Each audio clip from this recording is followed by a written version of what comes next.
I never thought I'd be sharing a story like this, but here I am. My name is Andrew, 28M, and I recently discovered that my fiancée, Sarah, 27F, has been having an affair with my best friend, Mike, 29M. We were supposed to get married next month, but now everything has fallen apart. Sarah and I met during our sophomore year of college. We were both taking a literature class, and I remember being captivated by her intelligence and passion during discussions. One day, we got paired up for a group project, and that's when I really got to know her. We spent hours in the library, working on our assignment, but also talking about our lives, dreams, and favorite books. I learned that Sarah came from a small town in the Midwest. She was the first in her family to go to college and had big dreams of becoming a journalist. I admired her drive and determination. As for me, I shared my passion for technology and my goal of working in the tech industry. After a few weeks of working together, I finally gathered the courage to ask her out. We went to a small coffee shop near campus, and I still remember how nervous I was. But as soon as we started talking, all the nerves melted away. We connected on so many levels: our love for travel, our similar sense of humor, and our shared values. From that first date, we were inseparable. We studied together, explored the city, and supported each other through the stresses of college life. When we graduated, we decided to move to the city together to pursue our careers. I landed a job at a promising tech startup, while Sarah secured an entry-level position at a local newspaper. The transition to city life wasn't easy. We were both working long hours, trying to prove ourselves in our new jobs. Money was tight, and we lived in a tiny studio apartment. But we faced these challenges together, and it only made our relationship stronger. Mike has been my best friend since high school. We met on the first day of freshman year when we were assigned as lab partners in biology class. We bonded over our shared love of basketball and video games. Throughout high school, we were inseparable. We played on the same basketball team, stayed up late playing video games, and helped each other through the ups and downs of teenage life. When it came time for college, Mike and I ended up at different schools. I went to State University, while Mike got a scholarship to play basketball at a smaller college. Despite the distance, we remained close, calling each other regularly and meeting up during breaks. After college, Mike moved to the city a year before Sarah and I did. When we arrived, he helped us settle in, showing us around and introducing us to his friends. The three of us started hanging out regularly. We'd have movie nights, try new restaurants, and go on weekend trips together. I was thrilled that my best friend and my girlfriend got along so well. Last year, on our 5th anniversary, I decided to propose to Sarah. I planned a surprise weekend getaway to the beach where we had our first vacation together. I proposed at sunset, and when Sarah said yes, I felt like the luckiest man alive. We called our families and friends to share the news, and everyone was thrilled for us. We dove into wedding planning with enthusiasm. We found a beautiful venue, a rustic barn on the outskirts of the city that could accommodate our 150 guests.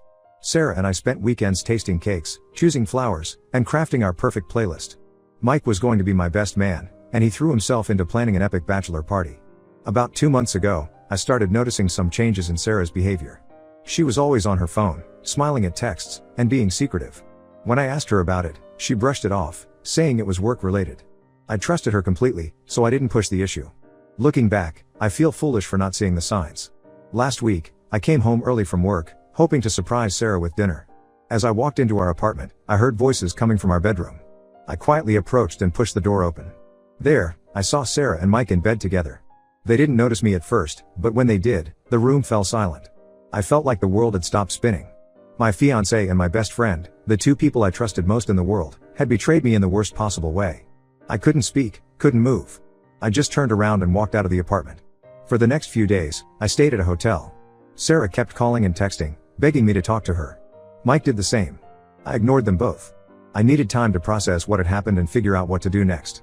Yesterday, I finally agreed to meet Sarah at a neutral location, a coffee shop near our apartment. She arrived looking disheveled and upset. As soon as she sat down, she started crying and apologizing profusely. She told me that the affair had been going on for 3 months and that she felt terrible about it. According to Sarah, it started innocently.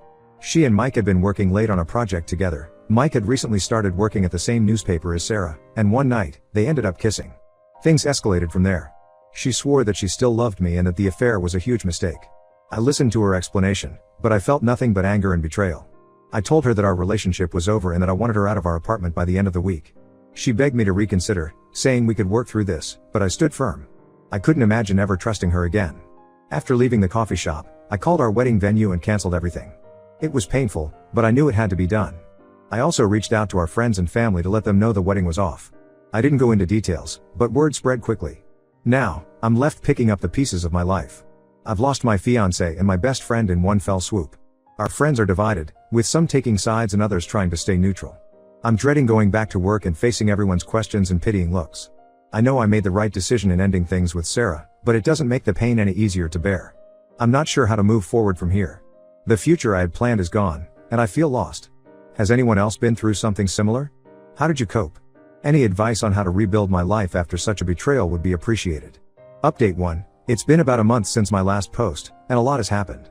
I want to thank everyone for their support and advice. It really helped me get through some tough days. After Sarah moved out of our apartment, I decided to take some time off work and visit my parents. Being in my childhood home, surrounded by people who love me unconditionally, gave me the space I needed to start healing. My mom, always the nurturer, made sure I was eating well and getting enough rest. My dad, usually a man of few words, surprised me with his emotional support. We spent evenings talking on the porch, reminiscing about happier times and discussing my future. While I was there, I received a surprising call from Mike's girlfriend, Lisa, 28F. I hadn't even known Mike was in a relationship, which shows how much he had been hiding. Lisa told me she had found out about the affair around the same time I did, and she wanted to meet up to talk. We met at a local park near my parents' house. Lisa looked as broken as I felt.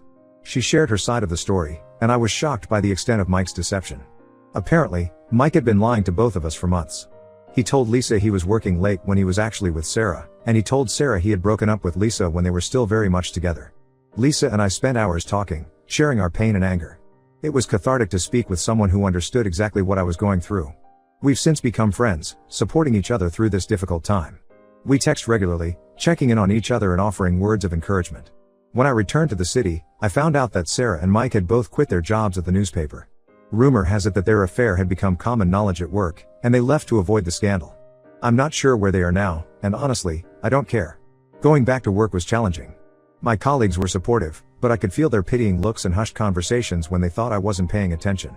My boss, understanding the situation, allowed me to work from home a few days a week, which helped ease the transition. I've started seeing a counselor to help me work through my trust issues. It's been helpful to have a neutral party to talk to, someone who can give me strategies for dealing with my anger and hurt. We've been exploring the roots of my trust issues, going back to my parents' divorce when I was a teenager. I never realized how much that experience had affected my ability to trust until now. One positive thing that's come out of this mess is that I've reconnected with old friends. When the news of what happened spread, several people I had lost touch with reached out to offer their support. My college roommate, Jake, who now lives across the country, has been calling me regularly. We've been reminiscing about our college days and planning a reunion trip for next year. I've also thrown myself into my work and picked up a new hobby, rock climbing.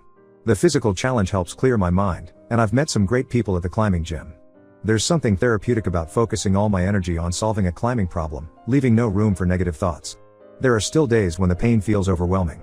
Sometimes I'll catch a whiff of Sarah's perfume on an old sweater, or I'll come across a photo of Mike and me from happier times. These moments hit me hard, but they're becoming less frequent. I'm slowly learning to trust again, starting with trusting myself and my judgment. I'm working on forgiving myself for not seeing the signs earlier and for being so blindly trusting. It's a process, but I'm making progress. I'm not ready to date yet, but I'm no longer feeling hopeless about my future. I know it will take time, but I'm confident that I'll be able to open my heart again someday. For now, I'm focusing on healing and rebuilding my life on my own terms. Thank you all again for your support. It means more than you know. I'll keep you updated on my journey. Update 2. It's been 6 months since my world turned upside down, and I wanted to give you all another update. Life has a funny way of surprising you when you least expect it. About 2 months ago, I ran into Sarah at a local grocery store. It was awkward, to say the least. She looked terrible, tired and stressed. After some hesitation, we decided to grab a coffee and talk. We went to a small cafe nearby, one we had never been to together during our relationship. Sarah told me that her relationship with Mike had imploded spectacularly. Apparently, they had moved in together after leaving their jobs, thinking they could start a new life. But without the excitement of sneaking around, they quickly realized they had nothing in common. They fought constantly about everything from household chores to future plans. To make matters worse, Sarah found out she was pregnant. When she told Mike, he panicked and left her. She's now living with her parents, trying to figure out her next steps. Sarah's parents, who had always been kind to me, were understandably disappointed in their daughter's choices but were supporting her through this difficult time. I listened to her story with a mix of emotions. Part of me felt a twisted sense of satisfaction that their relationship had failed so miserably. But another part of me felt sorry for Sarah. She had made terrible choices, but she was clearly suffering the consequences. After our talk, I walked away feeling lighter. Seeing Sarah and hearing about the mess she'd made of her life gave me closure in a way I hadn't expected. I realized I was truly over her and ready to move on. In other news, Lisa and I have grown closer over the past few months. What started as a friendship born out of shared pain has evolved into something more. We've been dating for about a month now, taking things slow and being very open with each other about our fears and insecurities. It's scary to open my heart again, but Lisa understands my hesitation. We're both working on rebuilding our ability to trust, and it's nice to have someone who gets it. We've established clear boundaries and communication rules, determined not to repeat past mistakes. Work has been going well. I got a promotion last month, which has been a welcome distraction. My new role involves more responsibility and creative input, which I'm enjoying. It's nice to feel valued and successful in my professional life, especially after the turmoil in my personal life. I'm also still climbing and have even started competing in local tournaments. The climbing community has become like a second family to me. We push each other to improve, celebrate each other's successes, and support each other through the tough times. I've learned a lot about myself through this experience. I'm stronger than I ever knew, and I'm proud of how I've handled this situation. I'm looking forward to the future with cautious optimism. Update 3, it's been a year since my original post, and what a year it's been. I want to thank this community once again for all the support you've given me throughout this journey. Lisa and I are still together and going strong. We moved in together last month, which was a big step for both of us. We found a cozy apartment in a new neighborhood, giving us a fresh start away from the memories of our past relationships. We've had our ups and downs, but our shared experience has made our relationship stronger. We communicate openly and honestly, never taking each other for granted. I ran into Mike a few weeks ago at a coffee shop. He tried to apologize, but I told him I wasn't interested in hearing it. I've forgiven him in the sense that I no longer carry anger towards him, but I made it clear that we would never be friends again. It was a brief encounter, but it felt good to stand my ground. Seeing him reminded me of how far I've come in my healing process. Sarah gave birth to her baby girl 3 months ago. She reached out to let me know, not asking for anything, just sharing the information. I wished her well but maintained my distance. I heard through mutual friends that she's struggling as a single mom but is determined to make it work. Her parents are helping her, and she's slowly rebuilding her life and career. As for me, I'm in a good place. My job is challenging and rewarding, and I've made some great friends through climbing. Lisa and I are talking about taking a trip to Europe next year, something I've always wanted to do. We're excited about planning this adventure together, creating new memories and experiences. My relationship with my family has grown stronger through this ordeal. I visit my parents more often now, appreciating their love and support in a way I hadn't before. My sister, who lives abroad, has been a constant source of support through video calls and messages. Looking back, I can hardly believe how much has changed in a year. The pain of betrayal has faded, replaced by gratitude for the life I have now. I've learned valuable lessons about trust, self-worth, and resilience. While I wouldn't wish this experience on anyone, I can acknowledge that it has shaped me into a stronger, more self-aware person. To anyone going through a similar situation, know that it does get better. It takes time and effort, but you can come out stronger on the other side. Trust yourself, surround yourself with good people, and don't be afraid to start over. Thank you all for being part of my journey. Your support has meant the world to me. I may not post updates as frequently now, but I'll always be grateful for this community and the role you played in my healing process.